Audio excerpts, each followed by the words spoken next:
এগুলা কিভাবে বানাবেন ফটোশপ দিয়ে সেইগুলো দেখাই দিই। আর এর মধ্যে কঠিন কোনগুলো মনে হচ্ছিল এই যে পানি ড্রপ করে পড়তেছে এই টাইপের গুলো তো, আচ্ছা ওগুলো দেখাবো না আর একটু পরে। আপাতত আমরা এই ধরনের একটা রিবন বানাই। তো এখানে কোন একটা শেপ নিয়ে আমরা বানাইতে পারবো সহজে, খুব সহজে একটা রেক্টেঙ্গেল দিয়ে বানানো সম্ভব। ঠিক আছে, শুধুমাত্র রেক্টেঙ্গেল শেপ, অন্য কোনো কিছু লাগবে না এখানে। সো ফটোশপে চলে আসি। প্রথম কাজ হচ্ছে আমাদের একটা নিউ ডকুমেন্টস নিতে হবে। ফাইলে যাব, এখান থেকে নিউ। যদি বড় সাইজের পেজ আপনাদের দরকার হয় আপনি 1000 এর জায়গায় 1500 দিতে পারেন, 2000 দিতে পারেন, ঠিক আছে। অথবা যদি মানে একটু লম্বা টাইপের পেজ দরকার হয় উপরে দিবেন 1920, নিচে দিবেন 1080, ঠিক আছে। আর এখানে নাম দেন যে কোনো একটা, গ্রাফ ডিজাইন দিলাম, ঠিক আছে। 1920 বাই 1080, এটা হচ্ছে ওয়াইড মনিটরের জন্য একদম চওড়া। খেয়াল করেন সবাই, এটা প্র্যাকটিস করে তারপরে বাড়ি যেতে হবে কিন্তু। ওকে, সো আমরা ইমেজটা আগে এখানে ইম্পোর্ট করি। এই যে ইমেজটা আমরা তৈরি মানে এখানে দেখতেছি না, এই ইমেজটা কিভাবে আমরা ফটোশপে ঢুকাই নিব। সো যে কোনো ছবি ডাউনলোড তো করতে পারেন সবাই। ছবির উপরে রাইট ক্লিক করবেন, এখান থেকে save image as, save image as, তারপর এটা ডাউনলোড হবে কোথায়, ডাউনলোডস এর মধ্যে। ওকে, এটা ডাউনলোড হয়ে গেল। এখন ফটোশপের মধ্যে ছবি ঢোকানোর বেশ কয়েকটা পদ্ধতি আছে, অনেক পদ্ধতি না শিখে একটা মনে রাখি। ফাইলে যাব, এখান থেকে ওপেন, ঠিক আছে। ওপেন হওয়ার পরে ওই ইমেজটা ডাউনলোড করছিলাম যেখানে আছে ওই জায়গাতে যাই, ডাউনলোডস এর মধ্যে, এন্ড এটা সিলেক্ট করে ওপেন। এই যে ছবিটা চলে আসছে, এখানে ছবিটা চলে আসছে, সাথে সাথে নতুন আরেকটা ট্যাবে ওপেন হয়েছে। কিন্তু এটা একটা ডকুমেন্ট নিয়েছিলাম সেই ডকুমেন্ট, আর এটা হচ্ছে আরেকটা। সো এখন এইটাকে আমরা যদি ছোট বড় করতে চাই জুম করার জন্য কিবোর্ড থেকে কন্ট্রোল প্লাস চাপলে জুম ইন হবে, কন্ট্রোল মাইনাস দিলে জুম আউট হবে। সো এইটা বানাবো আমরা এখন এই পেজের উপরে। নতুন একটা রেক্টেঙ্গেল নিব, দেখেন একটা রেক্টেঙ্গেল সিলেক্ট করলাম, স্ট্রোকটা আপাতত অফ করব এবং এটার কালার দিব লাল। সবাই সেট করে নিলাম, কালার পরে চেঞ্জ করার দরকার নেই। এরকম একটা দাগ দিলাম, সাইড কোনো বক্স হয়েছে। তারপরে কি আছে, নিচের কর্নারটা একটু রাউন্ড মতো আছে। সো নিচে আমাদের এখানে কিন্তু কোনো কর্নার নাই। পয়েন্ট, এখন একটা পয়েন্ট নিতে হবে, তাই না। পয়েন্ট নেওয়ার জন্য কি করব, আমরা পেন টুলে যাব। দেখেন এই যে পেন টুলের এখানে দেখেন অ্যাড অ্যাঙ্কর পয়েন্ট নামে যে অপশনটা আছে, এটা সিলেক্ট করে একদম মাঝ বরাবর, চোখের আন্দাজে মাঝ বরাবর একটা ক্লিক দিলাম, একটা অ্যাঙ্কর পয়েন্ট যোগ হয়ে গেছে। এখন আবার যাব আমরা ডিরেক্ট সিলেকশন টুলে, তারপরে এই পয়েন্টারটা ধরে নিচের দিকে টান দিব, ঠিক আছে। এখন দেখেন এই কর্নারটা অনেক রাউন্ড হয়েছে, কিন্তু এটা কিন্তু অতটা রাউন্ড না। তাহলে ওরকম করব কি করে, এই যে অ্যাঙ্কর পয়েন্টের দুই পাশে যে ছোট ছোট যে লাঠির মতো আছে না, এগুলোর বলে অ্যাঙ্কর পয়েন্টের হ্যান্ডেল। হ্যান্ডেল ধরে এখন নাড়াচাড়া করতে হবে। এই হ্যান্ডেলটা আপনি এর কাছাকাছি নিয়ে আসবেন, ঠিক আছে। এই হ্যান্ডেলটা এর কাছাকাছি নিয়ে আসবেন, দুটোই সেম সেম থাকবে। হয়েছে, মোটামুটি একটা ভাব আছে না, গুড। এখন এর উপরে একটা রুলার আছে, রুলারের আগে আছে, তারপরে আছে কি এখানে একটা সুতা মতো আছে যে পেঁচানো। সুতা মতো কি করে বানাবো, এই যে লেয়ারটা ছিল না আমাদের, এই সেম লেয়ার আমরা একটা ডুপ্লিকেট কপি করব। লেয়ার ডুপ্লিকেট করার জন্য লেয়ার উপর রাইট ক্লিক করে ডুপ্লিকেট অপশন দেখেন তো আছে নাকি, এই যে ডুপ্লিকেট লেয়ার, ঠিক আছে। যদি এভাবে করতে না চান আপনি জাস্ট লেয়ারটা টেনে ধরে নিচে দেখেন প্লাস চিহ্ন আছে না, এই যে ওই যে প্লাস, এই লেয়ারটা টেনে ধরে নিয়ে এসে প্লাসের উপরে ছেড়ে দিবেন, দেখেন ডুপ্লিকেট হয়ে গেছে। তাহলে এবার নিচেরটার নাম রিনেম করব আমরা। এর উপরে ডাবল ক্লিক করেন, আছে শর্টকাট শিখাই না আমি। সো এটা রিনেম করব। রিনেম হচ্ছে, এটা হচ্ছে মেইন শেপ, আর এটার নাম হচ্ছে উপরে দড়ি, সেলাই, সুইং, ঠিক আছে। দুইটাই কিন্তু সেম সাইজের আছে দেখছেন, কিন্তু এই জায়গায় কি আছে, উপরেরটা একটু ছোট আছে। সো এটা একটু ছোট করতে হলে কি করব, আমরা মুভ টুল জানি, এই যে সাইড সাইডে কর্নার আছে, যে কোনো একটা কর্নার ধরে একটু ছোট করে দিলাম সাইজটা, ঠিক আছে। কালার চেঞ্জ করে নিই, বুঝার ক্ষেত্রে সাদা করি। আচ্ছা, এখন এইটাতে আমাদের ফিল কালারটা দরকার নাই, আমাদের দরকার স্ট্রোক কালার, তাই না। তাহলে আমরা কোথায় যাব, এই আবার সিলেকশন টুলে যাব, এখান থেকে ফিল কালারটা অফ করে দিলাম, তারপর স্ট্রোক কালারটা একদম হোয়াইট।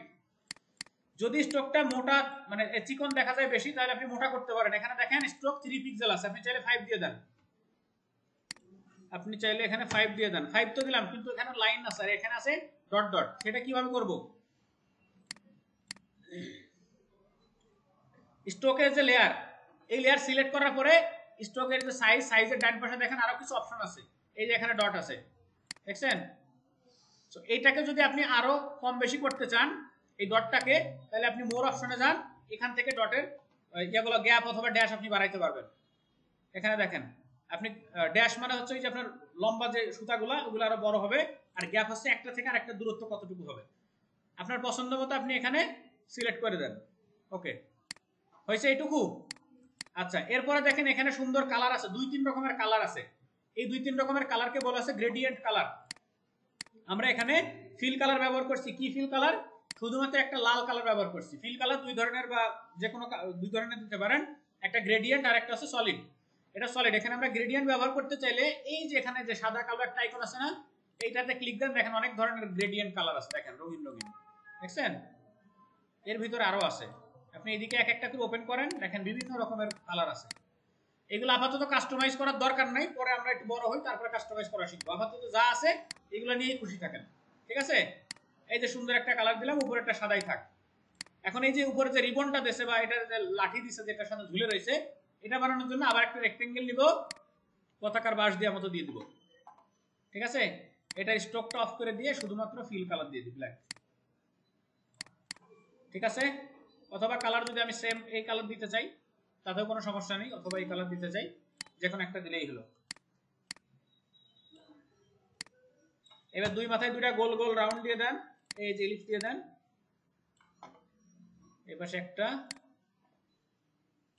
আর এই পাশে একটা।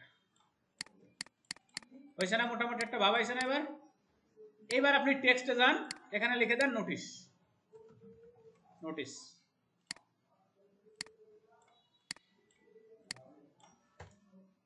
নোটিশ নিচে লেখেন হচ্ছে বোর্ড, নোটিশ বোর্ড।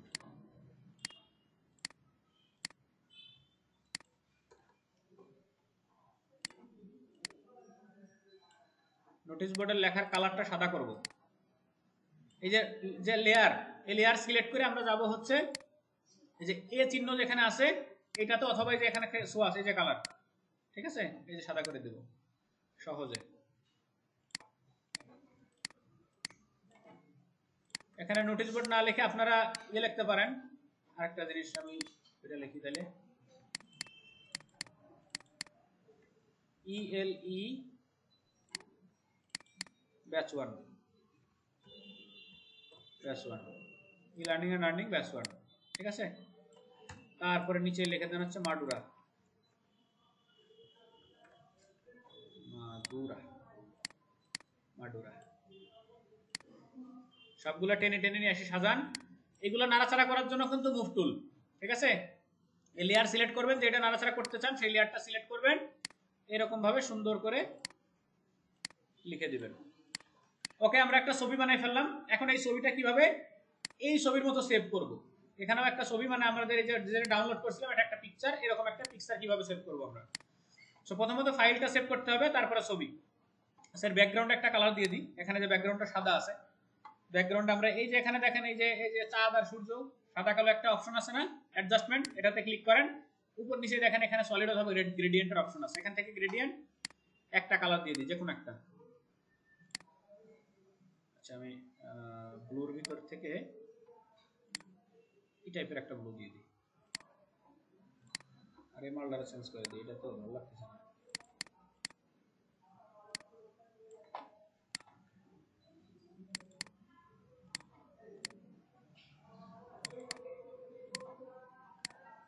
ওকে, এই হলো আমার টোটাল প্রজেক্ট। এটাকে আমি এখন সেভ করব। ফাইলে যাই, এখান থেকে সেভ। কোথায় সেভ করব? যেখানে মন চায়, ডেস্কটপে বাদে, ঠিক আছে? আপনার যদি কোনো ডকুমেন্টস থাকে ডকুমেন্টসের ভিতরে, অথবা এই যে এখানে ডকুমেন্টস এর মধ্যে, এখানে নাম লেখেন কিছু একটা। আমি ড্রাফট ডিজাইন, এটার নাম দিলে হচ্ছে ribbon design, ribbon design. File save হইলো, এখনো কিন্তু ছবি সেভ হয় নাই। ছবি সেভ করতে হলে আবার যাবেন ফাইলে, এখান থেকে সেভ অ্যাজ, সেভ অ্যাজে যাওয়ার পরে সেভ অ্যাজ টাইপ, কোন টাইপ হবে? জেপিইজি। জেপিজি দুইটা আছে, একটা আছে জেপিজি 2000 আর একটা নরমাল জেপিজি। জেপিজি সিলেক্ট করবেন, তারপর আবার সেভ দিবেন। এখান থেকে কোয়ালিটি হাই করে দিবেন, একদম 12 ম্যাক্সিমাম কোয়ালিটি, জাস্ট ম্যাক্সিমাম দিয়ে দিবেন। ওকে, এখন আপনি ফটোশপ কেটে দেন, কোনো ঝামেলা নাই। ছবি সেভ হয়ে গেছে, বিশ্বাস না হলে আপনাদের গ্রুপে দিয়ে দিচ্ছি।